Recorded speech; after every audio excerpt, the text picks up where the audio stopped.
Los días, semanas y meses después de las elecciones siempre han transcurrido con relativa normalidad. Pero en estas elecciones de 2020, desde hace meses se respira un clima de tensión. Y es que unas elecciones con Donald Trump son sinónimo de polémica. Es por eso que hoy nos preguntamos qué podría pasar el día después de las elecciones americanas.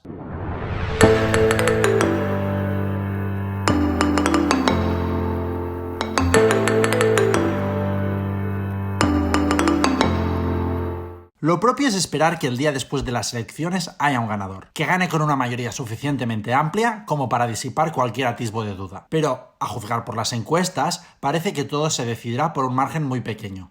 Algo así podría traer cola. Lo primero que puede pasar es que se detecten problemas de infraestructura electoral, y visto lo visto en las primarias celebradas a principios de año, podría volver a ocurrir.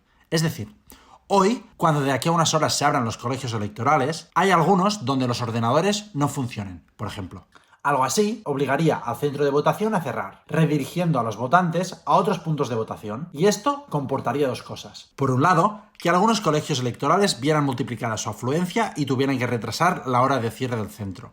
Por otro lado, polémica. Algo así, en unas elecciones como las de este 2020, donde todo se va a mirar con lupa, va a despertar opiniones, sobre todo del lado perdedor.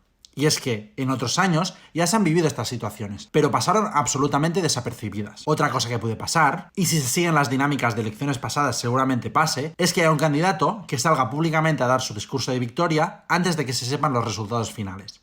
En este caso, si tenemos que dar un nombre, este podría ser Trump. Observando al presidente, no sería de extrañar que, si en algún momento, ya avanzada la noche, los resultados le proclaman como ganador, este salga y dé un discurso de victoria. Algo que en unas elecciones como las que se nos vienen hoy, donde según las encuestas todo estará muy ajustado, sería muy polémico. Sobre todo, si cuando al terminar el recuento es Biden el ganador. Se podría dar que votantes republicanos estén celebrando la victoria del presidente, debido a la aparición pública de Trump, y no se creyeran los resultados finales. Por ejemplo, porque consideran las elecciones fraudulentas. Algo que podría derivar en acciones violentas en las calles americanas.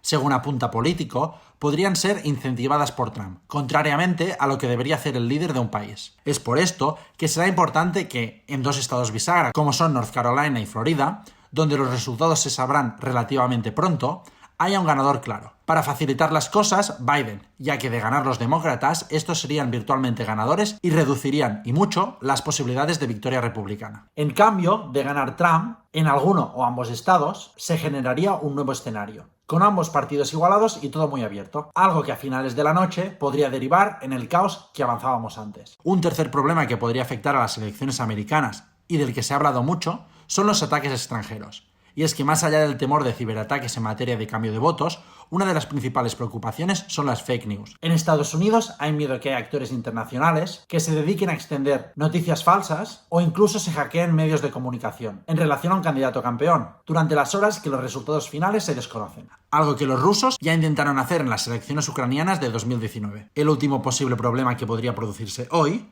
y del que los expertos han hablado mucho, va relacionado con la violencia en los centros de votación. En el bando demócrata preocupa que haya ataques a los votantes, sobre todo a los que lo hagan más temprano, y que ello derive en gente no movilizándose debido al miedo. El quinto problema que podría suceder en las elecciones ya va relacionado con el cierre de los colegios. Nos referimos a la llegada de los votos por correo. Cada estado ha establecido un día de llegada del voto por correo. Como vemos, hay quienes han establecido que el voto debe llegar como muy tarde el mismo día 3, pero hay otros estados en donde el voto puede llegar más tarde. Esto podría derivar en que se tardara mucho tiempo el poder hacer el recuento total de votos. Y es que, tal y como afirman los trabajadores del servicio postal americano, la reducción de personal que el sistema ha sufrido, debido al recorte de inversión gubernamental que Trump aplicó en verano, hace que haya muy pocos recursos y muchos votos que distribuir.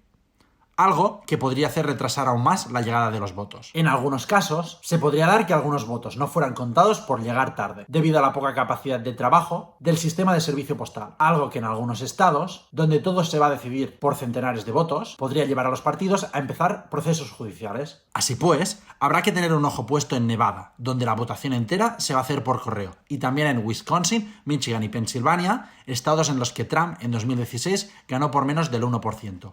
Sobre todo en Pensilvania, donde el voto por correo puede llegar hasta el día 6 de noviembre. Y es que se podría dar una situación en la que Trump ganara en todos los estados en los que ganó en 2016, Esto le daría 260 electores y quedarían por contar estos 3 estados. Por lo tanto, estaríamos ante uno de los recuentos más importantes de la historia del país. Otra cosa que puede producirse durante los días o semanas postelecciones es algo que ya avanzábamos: la lucha legal en materia de aceptación o no de papeletas. Más allá de que algunas puedan llegar tarde, habrá muchas que de bien seguro llegarán en mal estado.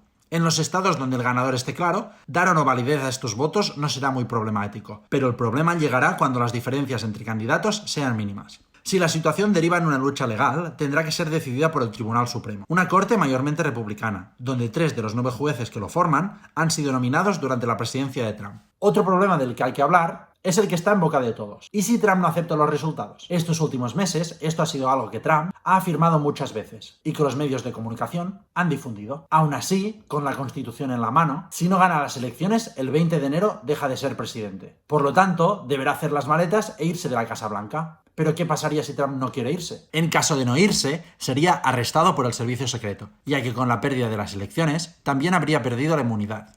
Estar en la Casa Blanca sin ser el presidente le convertiría en un delincuente. Siguiendo con los problemas, debemos hablar de la no certificación de resultados. En cada elecciones, a finales de noviembre o principio de diciembre, hay una autoridad estatal, o sea, en cada estado, que certifica a los electores del Electoral College que han sido escogidos, con el fin de que estos puedan, en diciembre, ir a Washington D.C. a votar por el presidente. Este acto, normalmente burocrático y sin demasiada repercusión, este año podría ser el foco de atención.